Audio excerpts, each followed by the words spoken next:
안녕하십니까, 엄태용입니다. 자, 오늘은 제 4편 안전관리 법령에 대한 OT 시간이죠. 자, 안전관리 법령은 말 그대로 이제 완전 이제 법규에 대한 내용이죠. 뭐 시설 기준도 물론 법규 내용인데, 안전관리 법령에 대한 부분은 뭐 안전관리자에 대한 어떤 부분까지 뭐 나오는 그 오리지널 그 법령 얘기고요. 그리고 요즘 출제 경향이 이 안전관리 법령에 대한 부분이 좀 많이 이제 상승되고 있는데, 여기에 그 세부 기준에서 출제가 나오고 있죠. 지금 현재 세부 기준 같은 경우에는 사실 너무 구석에 있는 내용들인데, 그게 좀 간혹 출제되고 있고, 그 부분들이 출제 비율들이 좀 증가하고 있어요. 그래서 제가 이 교재에는 세부 기준에 대한 내용을 별도로 추려서 내용들이 없는데, 요 부분은 이제 그 관연도에 나왔던 문제를 가지고 보완을 좀 하고, 시간이 되면 제가 이제 그 부분 또 쭉 봐서 좀 중요하게 여겨지는 부분을 또 보충을 해 드릴 수도 있습니다. 네, 그래서 이 그 안전관리에 대한 법령의 그 출제 빈도는 약 한 15% 정도 되죠. 15% 정도 되고, 출제 범위가 상당히 넓기 때문에 뭐 어렵게 나오면 상당히 어려운 부분이죠. 자, 그래서 여기 부분에서 그래도 우리가 이제 중요하게 예전에 많이 나왔던 부분들이 어떤 것들이 있는지 한번 같이 볼까요?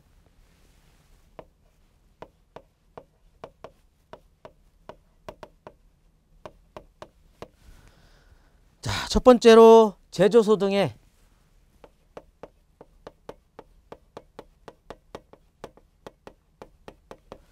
제조소 등의 저장 취급 기준이 있죠.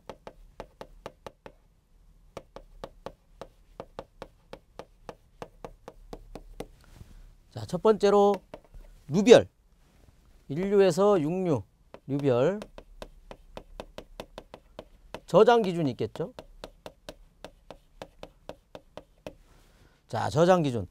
자, 인류에서 육류까지 어떤 성질이 좀 다 있죠. 자, 그 인류 같은 경우에는 산화성 고체, 이류 가연성 고체, 삼류 자연 발화성 및 금수성 물질, 사류 인화성 액체, 오류 자기 반응성 물질, 육류 산화성 액체, 이렇게 어떤 명칭에서 얘네들의 어떤 성질이 딱 나와 있죠. 예를 들어서 삼류연물, 자연 발화성 및 금수성 물질이에요. 자, 자연 발화된다는 거는 대기 중에서 자연 발화가 된다는 얘기죠. 자, 그러면 저장을 자연 발화 안 되게 저장을 해야 되는 어떤 기준이 나오겠죠. 그죠? 자, 황린 자연 발화 물질이에요. 그래서 얘를 보호액에다 넣죠. 칼륨, 나트륨 얘도 물론 보호액에다 넣죠. 왜? 자연 발화 되지 말라고. 뭐 경유나 등유, 유동파라핀, 물, pH 9인 물 이런 데다가 보호액에다가 얘를 저장을 한다는 거죠. 그런 기준들이 여기에서 규정을 하고 있죠. 자, 그리고 금수성 물질이다. 자, 물을 닿으면 안 된다는 얘기죠. 그죠? 오염물에서 그 어떤 오염성은 물과의 반응이에요. 물과의 반응. 그렇기 때문에 인류도 그렇고, 이류도 그렇고, 삼류도 그렇고, 사류도 그렇고, 육류도 그렇고, 물과의 어떤 오염성에 대한 부분을 가지고 있기 때문에 저장 기준들이 나오는 거죠. 그죠? 네. 그래서 이 저장 기준이 좀 중요하다. 그리고 인류에서 육류, 류별 뭐 취급 기준이 있겠죠. 자, 그 인류연물 산화성 고체입니다. 산화성 고체인데 산소를 가지고 있는 물질들이죠. 근데 얘가 가열, 충격, 마찰에 의해서 산소가 나오는 거죠. 그냥 나오는 게 아니죠. 온도가 높았을 때도 뭐 산소가 분해해서 나오겠죠. 자, 그래서 취급 기준. 취급을 할 때 가열, 충격, 마찰 하지 못하게 하라. 오류연물 타격에 의해서 폭발하죠. 자, 타격주의, 충격주의 취급할 때 보호 장비 써야죠. 사람 작업자가 취급을 할 때 그런 기준들이 나오겠죠. 그죠? 예. 아, 근데 이렇게 보시면 류별 저장 기준, 취급 기준 2편에서 다 배운 거예요. 2편에서 다 배울 것들이고, 그죠? 다 배워야 할 것들이고. 자, 그렇다면 이 안전관리 법령에서의 이 제조소 등의 저장 취급 기준은, 자, 제 2편만 잘하면 그냥 공짜로 먹는 거죠. 그렇죠. 공짜로 먹는 거예요. 그래서 중복되는 부분이 상당수다. 그래서 2편만 잘하면 여기는 별로 어렵지 않다. 이런 얘기죠. 자, 두 번째로. 자, 오염물 운송 기준이 있죠.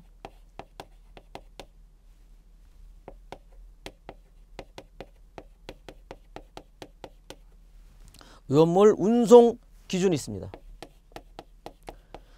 자, 우연물을 한 곳에서 저장하고 취급하고 뭐 그런 게 아니라 뭐 다른 장소로 이동했을 때 운송 기준이 있죠. 이동시 운송 기준. 자, 거기에 이제 대표적인 물질이 알킬, 알루미늄 등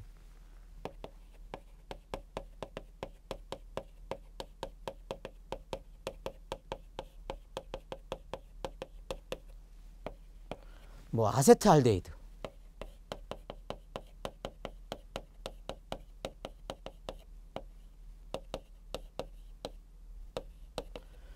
뭐 산화프로필렌 이런 것들 있죠. 자, 운송을 했을 때 불완성가스는 얼마만큼 봉입을 하냐, 그죠? 꺼낼 때 그 불완성가스를 200kPa 그 주입하고 하죠. 자, 그런 것들. 나 온도는 저장 온도는 얼마로 할 거냐. 자, 그러면 운송 중에 방수 덮개를 할 거냐 아니면 차강 덮개를 할 거냐. 자, 그런 것들도 보면 자 보세요. 여기 이 류별의 어떤 성질에 따라가는 거예요. 그러니까 얘도 우연물 운송 기준도 제2편만 잘하면 쉽게 암기가 된다는 거죠. 몇 가지만 더 추가로 암기하면 돼요. 자, 이송을 할 때 방수 덮개. 자, 방수를 한다는 거는 물과의 접촉을 방지하겠다는 거죠. 자, 물과의 접촉을 방지하는 물질들이 2편에서 배운 것처럼 1류는 뭐가 있습니까? 무기가산화물, 2류는 철마금, 3류는 금수성 물질. 그죠? 자, 운송 기준에 다 나오는 거죠. 자, 그 다음에 차광 덮개. 차광 덮개를 한다는 거는 그 일광이 쪼였을 때 문제가 되는 거죠. 그런 문제가 되는 게 뭐가 있을까요? 자, 분해 온도가 상승했을 때, 그 다음에 인화점이 낮은 물건들, 그죠? 자연발화 물질들, 이런 것들이 문제가 되겠죠. 그러면 분해 열받으면 분해하는 것들이 뭐가 있습니까? 1류, 6류가 있잖아요. 근데 자연발화성 물질 뭐가 있어요? 3류가 있잖아요. 자, 인화점이 낮아서 위험한 것들 뭐가 있어요? 인화점으로 분리한 4류 우연물의 특수 인화물. 자, 이렇게 나오는 거예요. 이게 다 여러분들이 제2편에서 배웠던 내용들이 그대로 온다 이거죠. 그래서 얘도 크게 어렵지 않다. 자, 세 번째, 이제 우리가 알아야 될 게 뭐냐면 우연물 안전 관리에 관한 법률.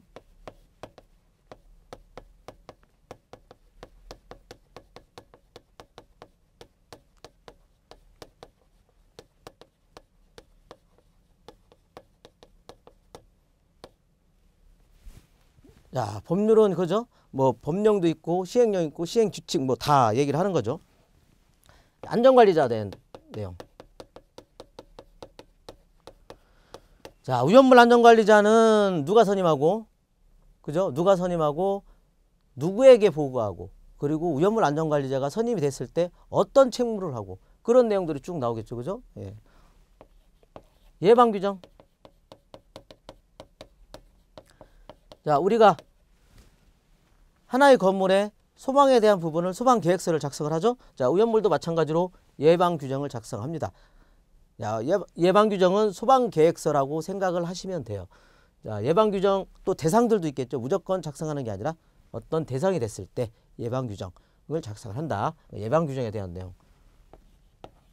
자체소방대.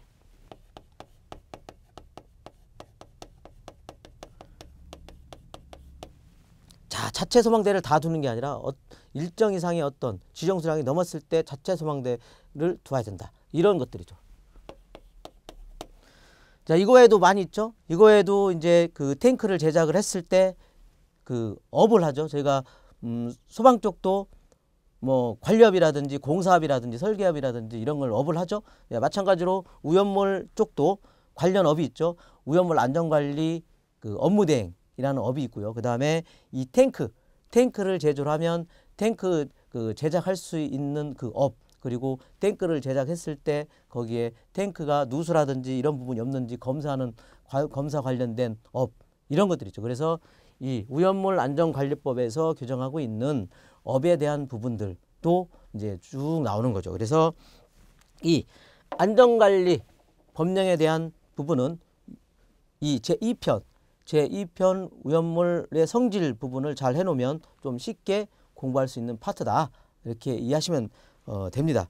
그리고 안전관리 법령 부분에서 이제 그 세부 기준에 대해서 뭐 구석에서 나오는 부분은 어쩔 수 없는 겁니다. 어쩔 수 없고 그거는 이제 과감하게 포기하고 가시는 게 좋을 것 같아요. 제가 그래서 우리 교재에 있는 부분만 열심히 해가지고 뭐 비슷한 게 나왔는데 그거 틀리면 안 되는 거잖아요. 그죠? 그런 부분 안 놓치게 실수하는 부분을 줄이는 걸로 해서 공부하는 게 더 효과적일 것 같아요.